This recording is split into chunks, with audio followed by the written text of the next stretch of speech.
டெல்லியில் நேற்று செங்கோட்டையில் நடந்த மிகப்பெரிய ஒரு குண்டுவெடிப்பு கிட்டத்தட்ட 13 உயிர்களை பலி வாங்கியிருக்கு. இதற்கு மிக முக்கியமாக காரணங்களா நம்ம பார்க்க வேண்டியது intelligence failure. First of all, அந்த இன்டெலிஜென்ஸ் ஃபெயிலியருக்கு துணையாக இருக்க வேண்டியது கிராஸ் பார்டர் டெரரிசம், பாகிஸ்தானில் இருந்து வரக்கூடிய தீவிரவாதிகளை முன்கூட்டியே அவர்களை கட்டுப்படுத்த வேண்டிய ஒரு பொறுப்பு இந்தியாவினுடைய நுண்ணறிவு பிரிவுகளுக்கு இருக்குது.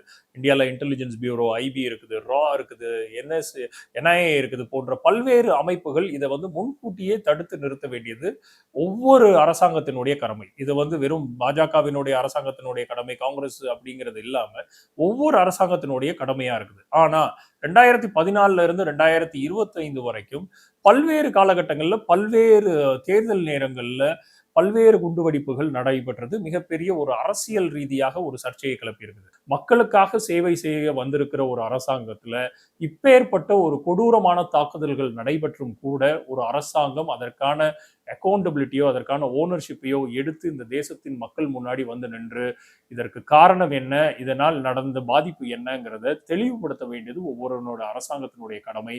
அதை தட்டி கழிக்கிற அரசாங்கத்தை இந்த மக்கள் மாமன்றத்துல நான் விட்டுறேன்.